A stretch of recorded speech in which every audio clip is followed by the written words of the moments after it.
Welcome back to கலி cricketer. என்னடா தலைகீழா இருக்கேன்னு பார்க்குறீங்களா? அதாங்க உண்மை. நான் மட்டும் இல்லைங்க, கிரிக்கெட் எல்லாருமே சொன்னாங்க 300 400 பட் தலைகீழா மாறிடுச்சுங்க.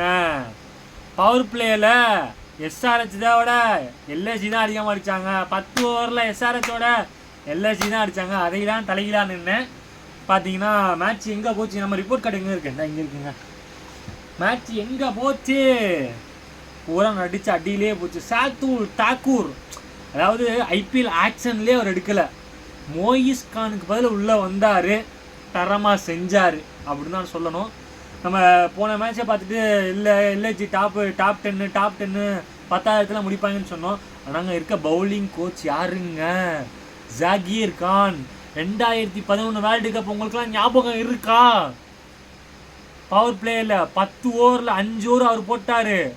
10 ரன் கொடுத்து ஒரே ஒரு விக்கெட் எடுத்தார். வெறும் 10 ரன் தான் கொடுத்தாரு. அது அப்படி சொல்லியிருக்கணும், சாரி, வெறும் 10 ரன் தான் கொடுத்தாரு. அப்பேற்பட்ட ஜாகிர் கான் ஒன்றும் இல்லைப்பா, ஹெட்டா அவனுக்கு ஸ்டிக்கிட்டே போட்டு அடிக்கிட்டோம். அபிஷேக் சர்மாவா அவனுக்கு பவுன்ஸ் எடுத்துட்டு ஆனதை பார்த்துக்குவோம். இஷான் கிஷன் எப்படி அவுட் ஆனார், ஒரு பேட் லைக் அப்படின்னு சொல்லலாம். கிளியராக பிளானை சொல்லியிருக்காரு, அதை கிளியராக பண்ணி கொடுத்துருக்காங்க. இருந்தாலும் ஹெட்டுக்கு 2 கேட்சை விட்டுருக்காங்க. எப்போன்னு பார்த்தீங்கன்னா 5 ஃபஸ்ட்டு பால் 18 பாலுக்கு 34 ரன் அடிச்சிருந்தாரு ஹெட்டு.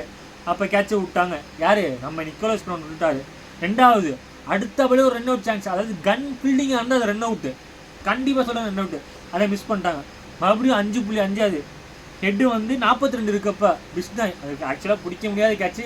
பட் இந்த மாதிரி மதர் ஆஃப் லீகுக்கெல்லாம் பெரிய லீகு, மதர் ஆஃப் லீக் ஐபிஎல்லில் நீங்கள் அந்த கேட்சை எடுத்து தான் ஆகிருக்கணும். பட் அது அங்கங்கே கேட்சை விட்டுக்கணும். ஃபீல்டிங் டாப் கிளாஸாக பண்ணியிருந்தாங்க. நீங்கள் சொன்னால் ஒத்துக்க மாட்டீங்க, கேட்சு பிடிச்சாங்கன்னா ஃபீல்டிங்னு. நான் கேட்சு பிடிக்கிற ஃபீல்டிங் சொல்ல, கிரவுண்ட் ஃபீல்டிங் சொல்கிறேன். தாறு மாறாக பண்ணியிருந்தாங்க. அதனால அந்த ரிசல்ட்டு, அதாவது ரிசர்வ் பண்ணிட்டு டாஸ் வின் பண்ணி பவுலிங் சொன்னோன்னா நான் நினச்சேன், நீங்கள் எத்தனை பேர் நினச்சிங்கன்னு தெரில, இன்றைக்கி ஒரு சம்பவம் இருக்குடா, இன்றைக்கி ஒரு 300 இருக்குடான்ட்டு. யாரா நீனு, ஸ்டூபிட் அப்படின்னு இருக்க எல்லாத்தையும் திட்டின மாதிரி ஒரு பயங்கரமான ரிவெஞ்சு கொடுத்துறாரு. அவர் ஆடலைனாலும் டீமை ஆட வச்சாருங்க, அங்கே சொல்லணும்.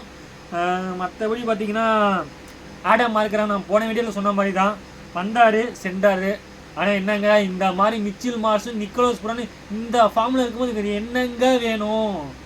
இந்த 2 விக்கெட் பேட்டிங் கடப்பாறை அப்படின்னு சொல்லலாம். ஏன்னா யோசிச்சு பாருங்களேன், ஆடம் மார்க்கு படலை, பட்டுச்சுன்னா வேற லெவல். அப்புறம் மிச்சில் மார்ஸ் குழந்துட்டார். நிக்கிபி சொல்ல தேவையில்லை, ரிசர்வ் பண்ணிட்டுக்கும் இன்னும் ஒட்டல. அப்துல் சமது நல்ல ஃபினிஷிங் டச் கொடுத்தாரு.